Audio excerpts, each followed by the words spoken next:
안녕하세요, 여러분. 오늘은 전 세계 수백만 명에게 영향을 미치는 만성 질환인 당뇨병에 대해 알아보겠습니다. 특히 당뇨병 관리의 핵심 약물인 메트포르민에 대해 자세히 알아보려고 합니다. 메트포르민은 수년 동안 제2형 당뇨병 치료의 기본 약물로 사용되어 왔으며 혈당 수치 조절에 효과적이라는 것이 입증되었습니다. 놀라운 것은 메트포르민의 효능이 혈당 관리를 넘어선다는 것입니다.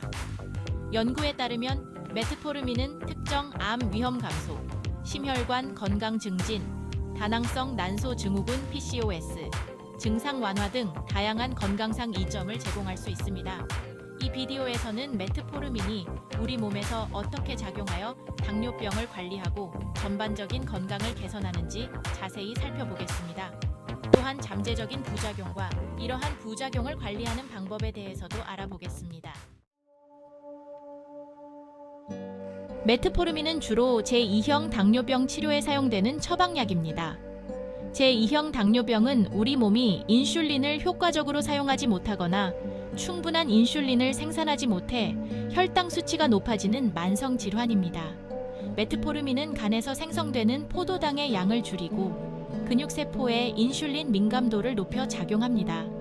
쉽게 말해 우리 몸이 인슐린을 더 효과적으로 사용하여 혈당 수치를 조절할 수 있도록 돕는 역할을 합니다.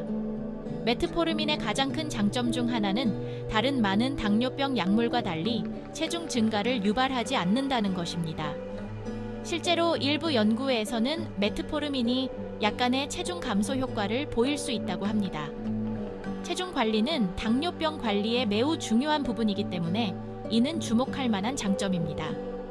메트포르민은 일반적으로 경구 복용하며 하루에 한두 번 복용합니다.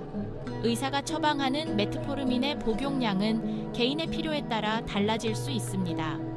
메트포르민은 일반적으로 식사와 함께 복용하여 속쓰림이나 소화불량과 같은 잠재적인 부작용을 줄이는 것이 좋습니다. 메트포르민은 보통 제2형 당뇨병 치료의 1차 치료제로 사용됩니다. 즉, 당뇨병 진단을 받으면 의사가 생활 습관 개선과 함께 메트포르민을 먼저 처방할 가능성이 높습니다. 경우에 따라서는 혈당 수치 조절을 위해 메트포르민을 다른 당뇨병 약물과 함께 사용하기도 합니다.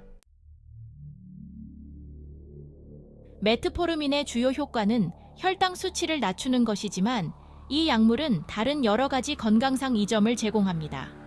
예를 들어 메트포르민은 심장병, 뇌졸중, 심장마비 위험을 줄이는 것으로 나타났습니다. 또한 일부 연구에서는 메트포르민이 특정 암, 특히 한국인에게 흔한 대장암, 유방암, 폐암 위험을 줄일 수 있다고 합니다. 메트포르민은 다낭성 난소 증후군 PCOS에 있는 여성에게도 효과적인 것으로 나타났습니다. PCOS는 불규칙적인 생리, 여드름, 채모 과다, 불임과 같은 다양한 증상을 유발할 수 있는 호르몬 장애입니다. 메트포르민은 인슐린 저항성을 개선하고 PCOS 여성의 호르몬 수치를 조절하는 데 도움이 될 수 있습니다. 놀랍게도 메트포르민은 노화 방지 효과에 대한 연구도 진행 중입니다. 일부 연구에서는 메트포르민이 건강한 세포의 성장과 회복을 방해하는 유해한 분자인 활성산소의 생성을 줄임으로써 세포 노화 과정을 늦출 수 있다고 합니다. 다른 약과 마찬가지로 메트포르민도 부작용을 일으킬 수 있습니다. 가장 흔한 부작용은 메스꺼움, 설사, 복통, 가스, 소화불량과 같은 위장관 문제입니다. 이러한 부작용은 일반적으로 경미하며 시간이 지남에 따라 사라지는 경향이 있습니다. 위장 장애 위험을 줄이기 위해 의사는 메트포르민을 저용량으로 시작하여 점차적으로 늘릴 것을 권장할 수 있습니다.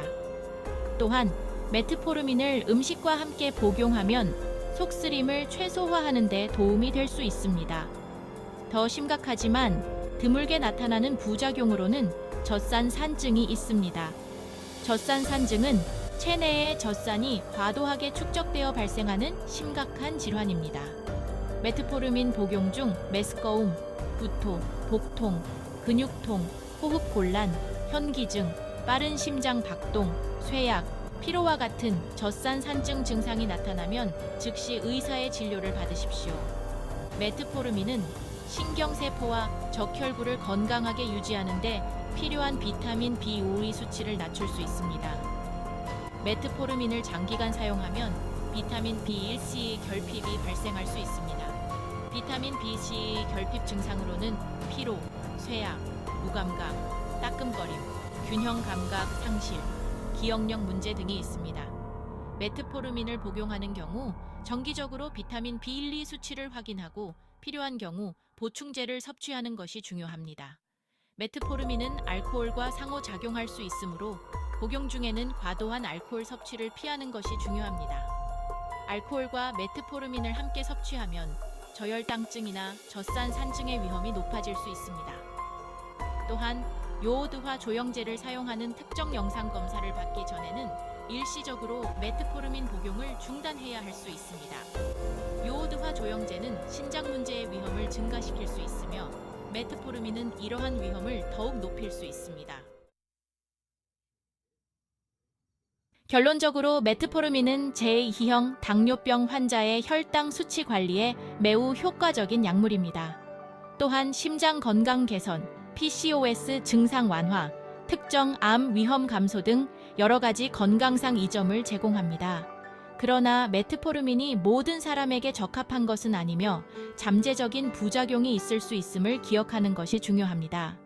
메트포르민을 복용하는 경우 잠재적인 이점과 위험을 이해하고 의사와 상담하여 자신에게 적합한 약물인지 확인하는 것이 중요합니다. 또한 메트포르민 복용 중에는 의사의 지시를 따르고 정기적으로 혈당 수치를 모니터링하는 것이 중요합니다. 오늘 저희와 함께 메트포르민에 대해 자세히 알아보시는 시간을 가져주셔서 감사합니다. 이 정보가 도움이 되었기를 바라며 항상 건강하고 행복하시기를 바랍니다.